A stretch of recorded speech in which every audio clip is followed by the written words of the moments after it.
Olá, neste argumento eu vou entrevistar o senador Pedro Taques, do PDT de Mato Grosso, sobre um assunto que vem provocando muita polêmica no meio político.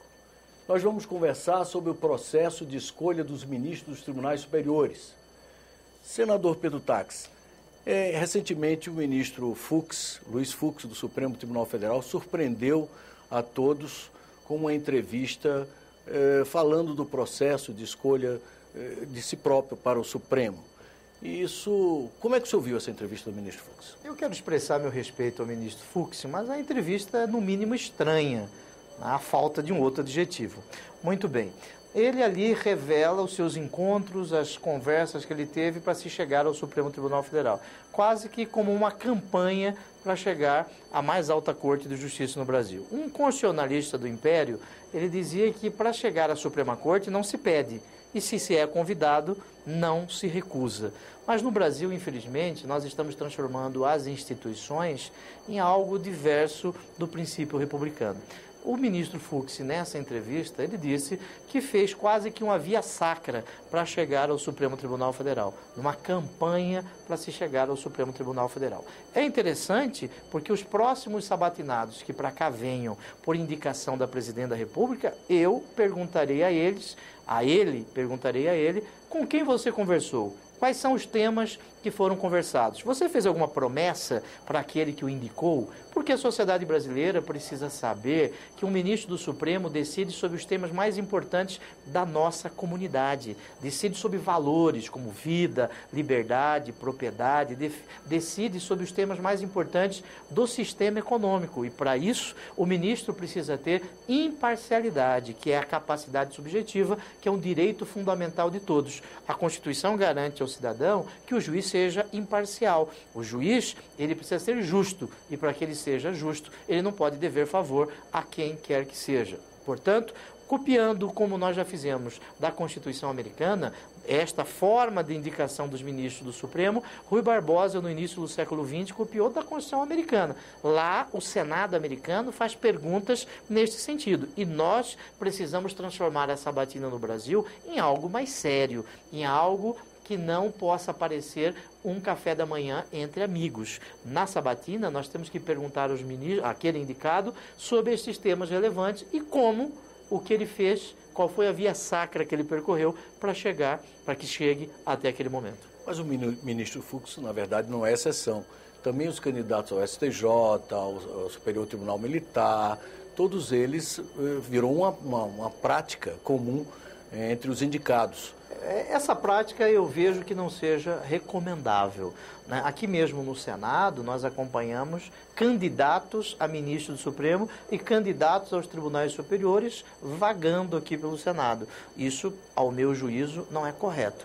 Nós precisamos entender que este mecanismo de controle do Legislativo sobre as indicações do Poder Executivo é algo importante para a República, porque nós estamos neste mecanismo de check and balances, freios e contrapesos, para que nós não tenhamos uma superforça, uma hipertrofia do Poder Executivo em detrimento do Legislativo. Por isso, o Senado participa. Nós temos que pensar no Brasil uma nova forma de indicação de ministro do Supremo. O senador Requião apresentou um projeto de resolução, eu fui o relator deste projeto de resolução na Comissão de Constituição e Justiça, que dá ao cidadão a oportunidade de fazer perguntas aos ministros indicados para os tribunais superiores. O senador Cristóvão Buarque tem uma proposta de emenda à Constituição que estabelece mandato para ministro da Suprema Corte, como ocorre na Espanha, como ocorre na Alemanha.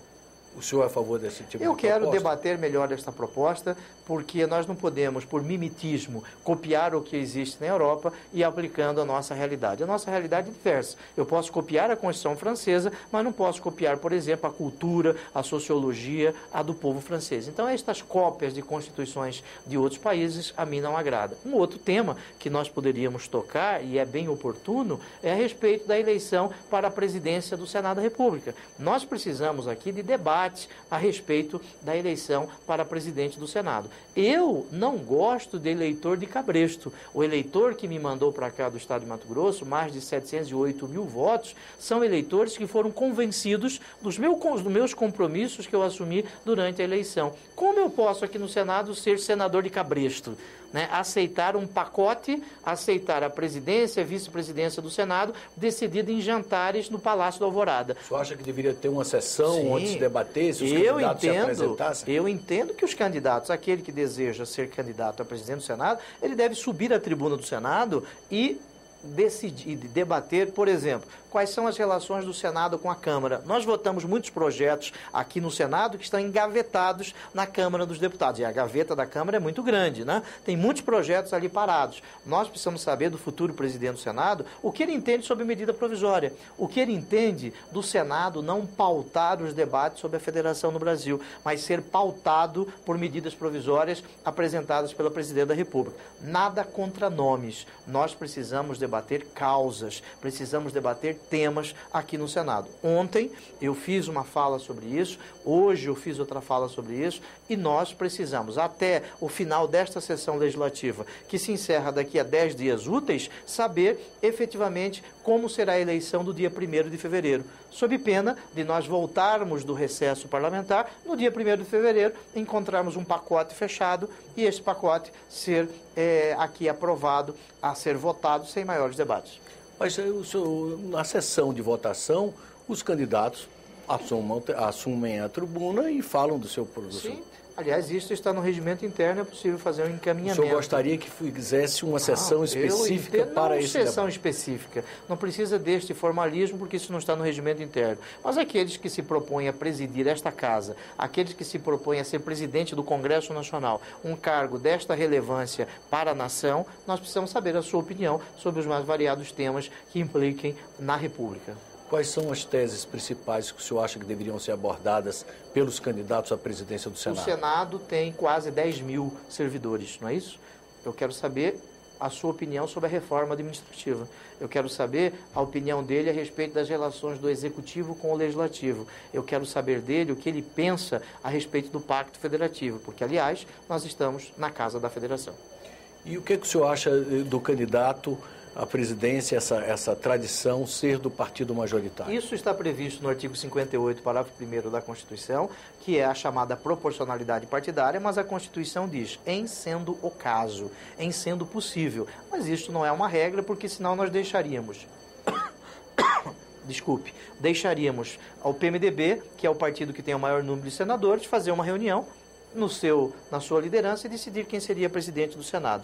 Eu quero ser convencido, independente desta proporcionalidade. Eu não posso crer que a Constituição da República ela diga que o partido que tiver o maior número de senadores, este partido, assim, esponte própria, sem debate com os outros partidos, possa escolher o candidato que será o futuro presidente do Senado. E os outros partidos políticos? Nós precisamos debater isto nesta casa, sem ofender quem quer que seja, sem fazer veto a este ou aquele nome, mas debater estas causas. O senhor tem um nome de sua preferência? Eu não posso ter um nome porque eu ainda não vi os compromissos e as propostas de nenhum dos candidatos. Então eu não posso ter um nome favorável ou contrário, ser favorável ou contrário a este nome. Como eu desejo convencer o meu eleitor, o eleitor do Estado de Mato Grosso, que por minha honra me mandou para cá, como eu quero convencê-lo, que eu posso bem representá-lo aqui, eu quero ser convencido por aquele que sentará na principal cadeira deste Senado.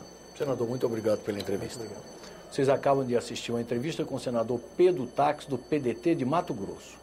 Aqueles que quiserem encaminhar comentários, sugestões ou críticas, podem fazê-lo via Alô Senado no número 0800 612211 ou através do nosso portal na internet no endereço www.senado.leg.br/TV. Até um próximo argumento.